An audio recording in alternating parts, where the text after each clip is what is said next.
Share মার্কেটে বেশি টাকা লাভের প্রলোভনে লগ্নির টাকা প্রতারণার মাধ্যমে আত্মসাতের অভিযোগে ধৃত 4।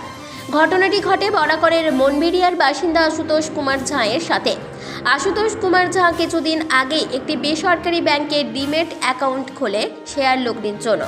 তারপর তার কাছে ব্যাংকের নাম করে উড়োফোন আসে বেশ কয়েকবার, যেখানে তাকে মোটা অঙ্কের বিনিয়োগে বেশি লাভের আশ্বাস দেওয়া হয়।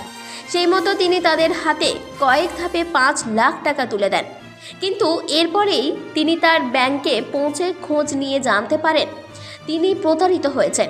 শেষ পর্যন্ত তিনি টাকা ফেরতের আশায় নতুন ফন্দি করেন, যেখানে তিনি উড়োফোনকারীদের আরও 5 লাখ নগদ দেওয়ার আশ্বাসে কুলটি চৌরঙ্গি ফাঁড়ির কাছে প্যানোরামা পার্কের সামনে ডেকে পাঠান।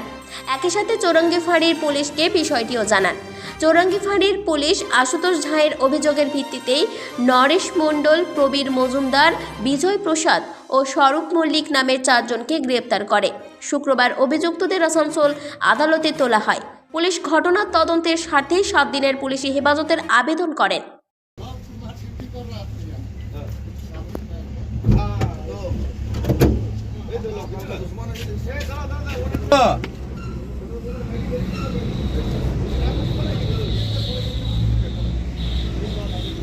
ওরা জামাল এমনি কি জানারা পড়াবে একবার সব চলে যাবে।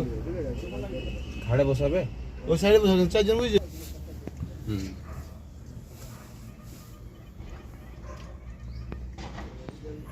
গেল ইউনিফর্মটা খুলে নাও।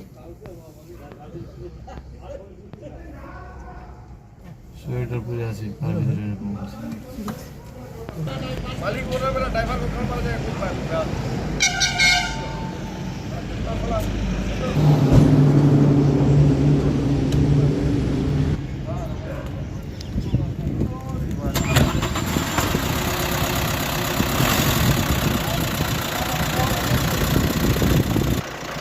আসানসোল থেকে সঞ্জয় যাদবের রিপোর্ট, 99 নিউজ বাংলা।